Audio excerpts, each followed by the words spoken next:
In just 2 weeks' time, one member of this intrepid Chateau family will have their lives transformed forever when they step onto the silver screen and become a movie star. Stay tuned to find out who. Oh, and also because we're going to talk about ghosts and things.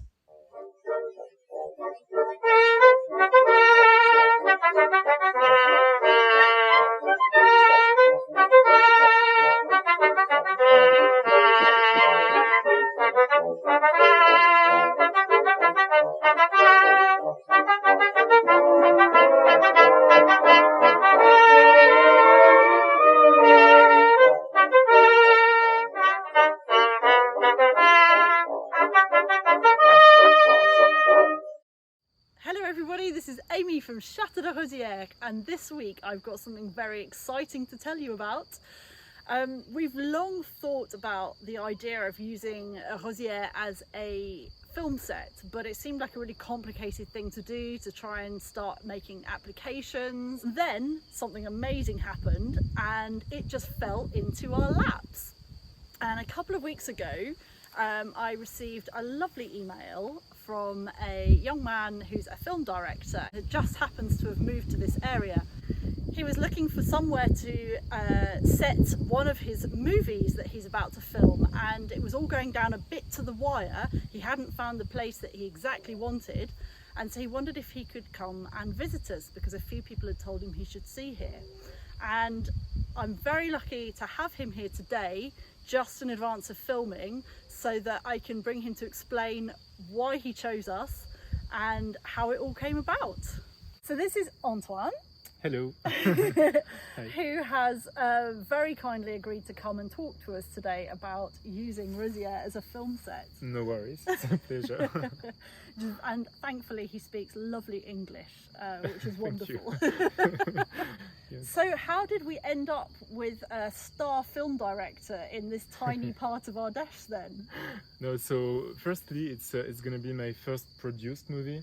Yeah. So I made movies in school, also by myself, but this project is the first produced movie with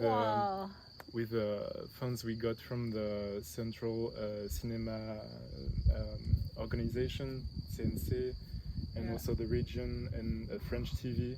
Oh wow! France, so it's like France Télévisions, the public, the national public French exactly. TV organisation.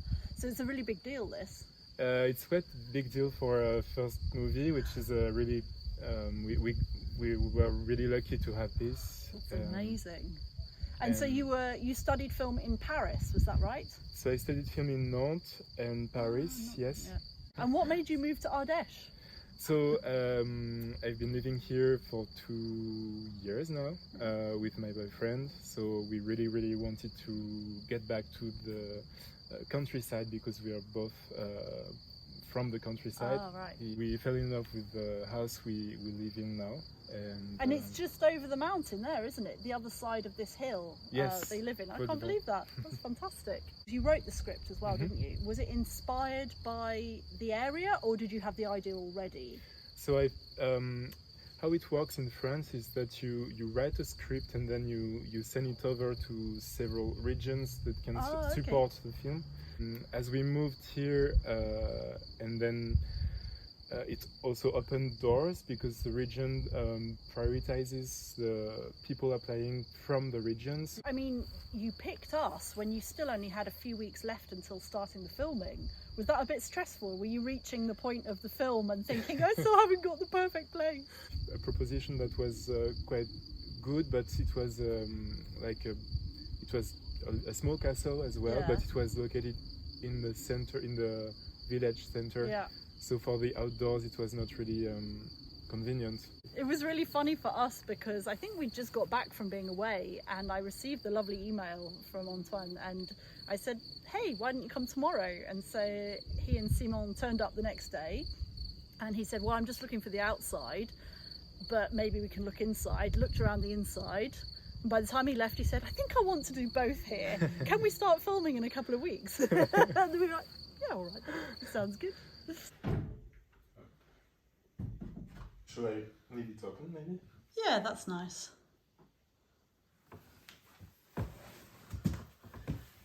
So what I find really funny is that we actually have some incredibly beautiful parts of the chateau, some lovely rooms still decorated from centuries, and some really nice finished bits.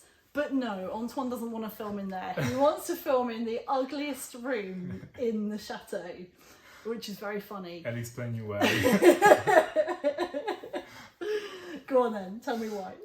Okay, so firstly, the film is called Les Mal Souvenus, which could be translated as the misremembered, or I don't know if it works in English or not. I don't know. Yeah. It's a made-up word, but it gives the idea of people from the past that still need attentions from the living ones. Yes, so it's a ghost story, isn't it? Yes, exactly. So it's a short movie, and it tells the story of Claude. She's a medium in her 40s, medium which is quite different from a psychic. She has not the clear vision, but the clear hearing. So she can hear the voices. It's actually based on stories on people I know. Oh, really? That do that job and are really, really talented. Maybe we need to get them here to talk to the ghosts. Yes, probably. She's very talented and very solicited as well. So much that she goes into a burnout. She goes through a burnout, and then she stops everything because it's too much for her, and she decides to rent out a house in the countryside. Yeah. But as she books on a B&B website a house where it's said quiet B&B in Ardèche, and she arrives, and she actually finds out that she will have to share it's actually a castle, and she will have to she has a room in the castle with the hosts. So the hosts are Sylvie and Herman, so it's an old couple. Herman is actually kind of mute, but Sylvie is very talkative and very warm and joyful, but it's too much for Claude at that time because she needs to be peace and quiet. Really quiet. And of course, when she finds her room, which is really old, ancient styled, she finds out that the room is also haunted. Oh no! Poor Claude. So she cannot really breathe as much as she wanted. So it's also kind of a comedy. It's shaped as a comedy, but it has, of course, fantastic features. Sequences that can be quite spooky. I want it to be both funny and tender, and also a bit off the wall. Is that off the wall? Absolutely, yes. That's a brilliant expression. Absolutely. Just as we came in the room just now, Antoine is opening the window and going, "Now, is the grass too long for my ghosts to walk through it?" Out the window, which is quite a very funny comment, I think. They just turn back and wave, and they leave, and they kind of disappear. Also, they vanish. We're gonna have to lock that peacock up. It looks really nice, actually. And so this is going to be Claude's bedroom, isn't it? Yes. So luckily, Amy and Marc allowed us to move things, to also, if we needed to paint some stuff here in the room, because as I understood it's going to be renovated. This one has to be renovated. So we're tremendously lucky to be able to arrange stuff as we want. So the decoration team will arrange things so it's both quite cozy, but also dusty, and also with the sound, it's gonna sound fluffy, like very matte. Oh, I very see. matte. Oh, I see. Yeah. Like you're gonna dampen the sound a lot. So Oh, okay. The idea is to make this feel claustrophobic. Yes, exactly. I told my team that we wanted to have an effect like she slept in a coffin, in the sound and colors. And so this room's ideal really because you've got that alcove that's really long and deep. It's quite a feature of these big old houses, isn't it, that they would put the beds like that. And I think it was to do with warmth in the past. And in some places they would even have curtains to close it off, and it would be a bedroom within a bedroom. And we've even arranged some sort of damp marks on the ceilings for you. Yes, and some cracks in the walls. Which is incredible is that in the script I wrote, she arrives in the room and then looks up, and her gaze is like towards a big damp patch. On the ceiling. And we have it just right here. Well, you know, we were made for each other. Was there anything you've changed in the script since seeing the place? Yes, so originally she was supposed to be hosted in a quite big house, but I really didn't expect it to be a castle, so I had to make a few arrangements on the script, because you don't randomly arrive in a castle. You also have a building that is independent. Yeah.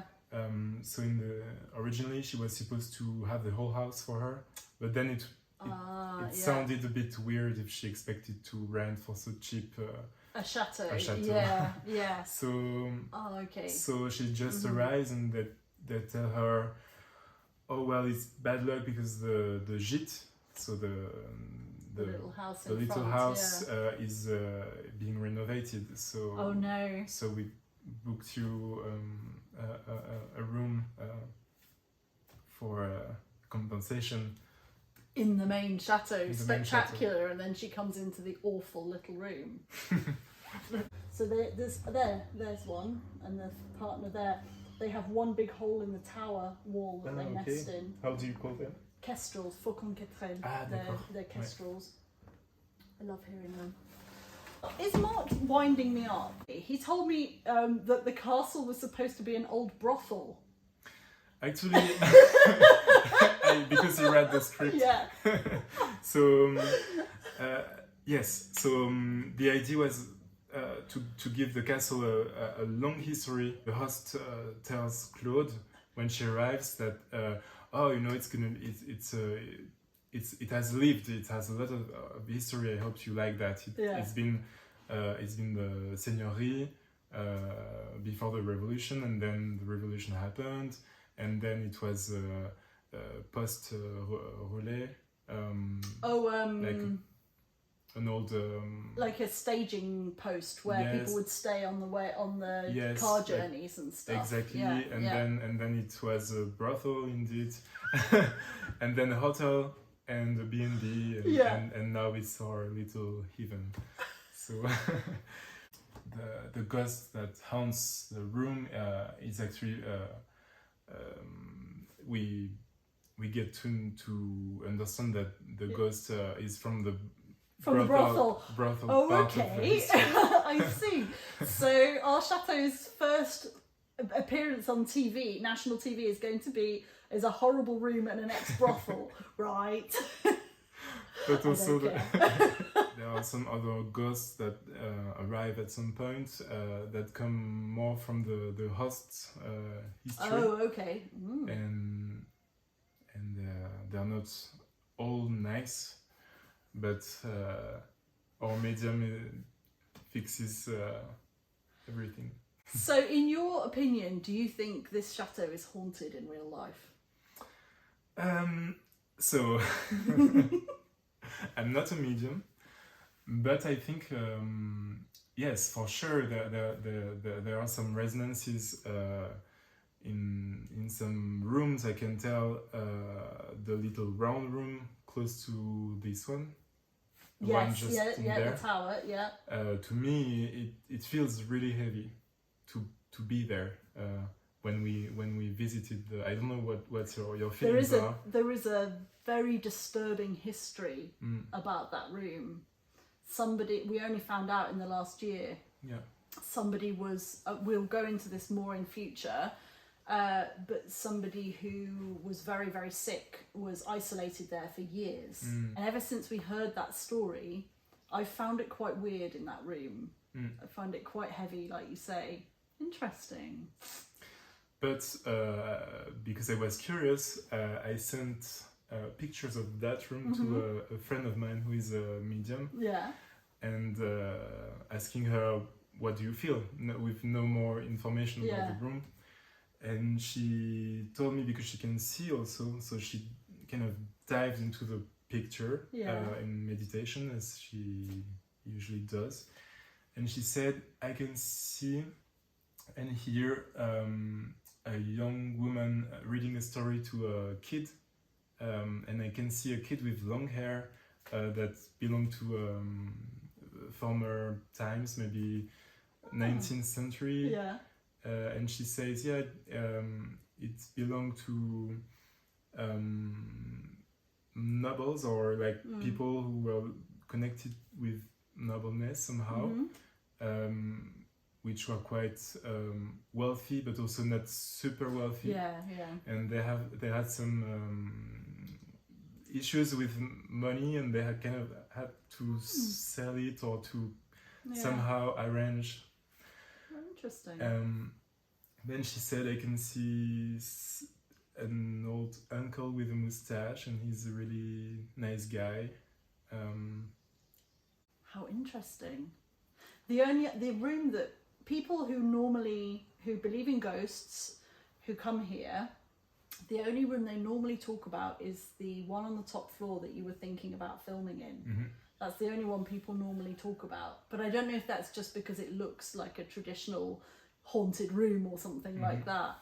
But most people who come here do not feel any uncomfortable presence. You know, whether they believe in ghosts or even if you don't, if you go in a place, sometimes you feel, oh, there's not a good feeling in this place.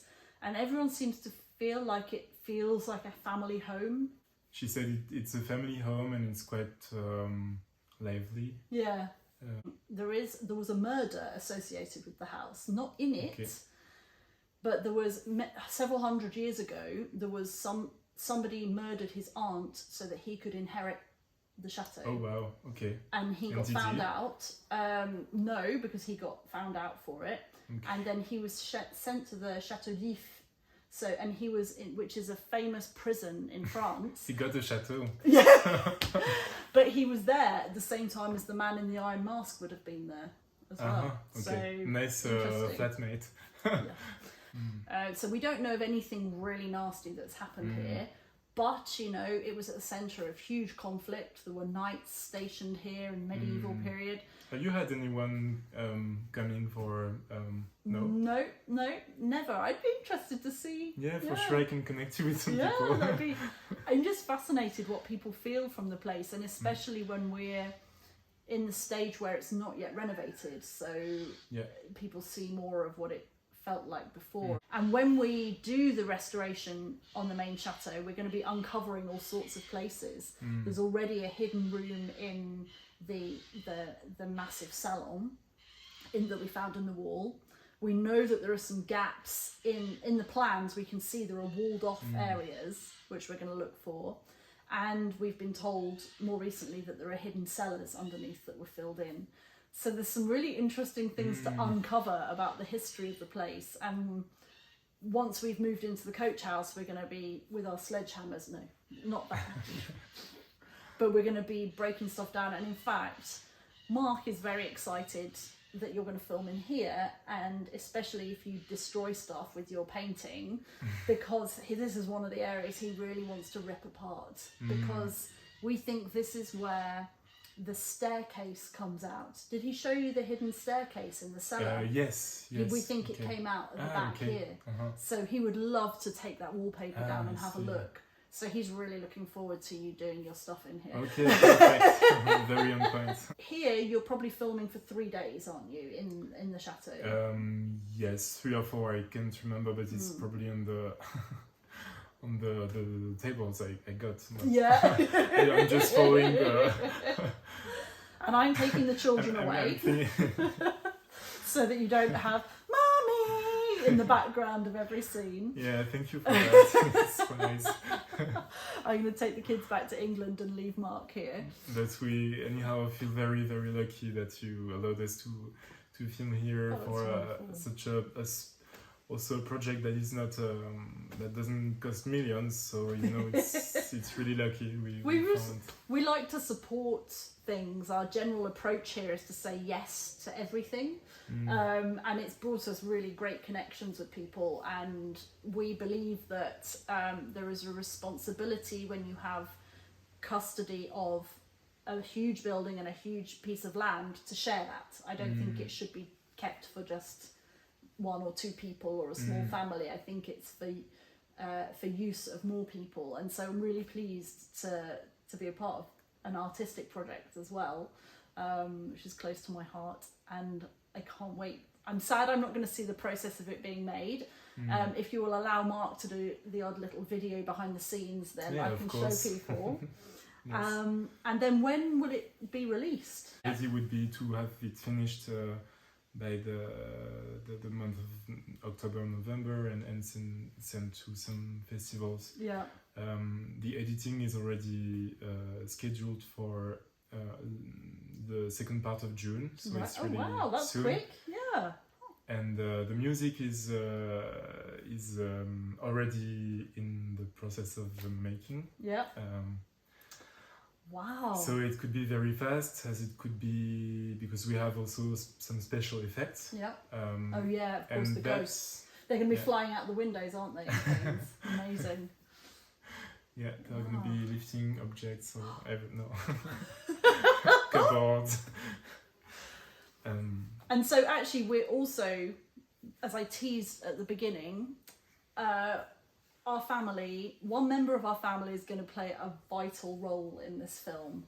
I mean, I offered my services as a musician. I could perform all of your music for you. I could be a ghost. But no, my auditions fell flat. But there is one very special member of the family who is going to be part of the movie, and that is... Pepper. Pepper and maybe one of the peacocks. Yeah, okay. We're gonna maybe pick... Probably the one that doesn't attack people. That would be a good thing. or the camera. Or the camera, yeah. So yes, Pepper is going to be part of the scene that actually doesn't occur in the castle. Yeah. But in a path, on a nature path. So it's a very daily scene, like somebody walking around with a dog, and the main character just hugs the dog, and there is a love scene with the dog. And so, I mean, she's pretty much typecast for that, with Pepper, who just wants to love everybody she meets. But I'm afraid the celebrity's going to go to her head. She's going to want special treatments, new clothes. So we're just going to have to manage that situation as it comes. Did you know that in Cannes Festival, there is a palm dog? It's a pun, of course, with Palme d'Or, but it's sometimes... But every year, actually, there is a palm dog. That's so funny. Yeah. If Pepper were to win the palm dog, that would make my life absolutely complete. Well, we'll make the most. We'll make the best. Perfect. Well, thank you so much for spending so much time telling everybody today. It's a pleasure. And we're so pleased that this is happening here, and we look forward to following the whole process and seeing it when it's released. So thank you very much. Thanks again.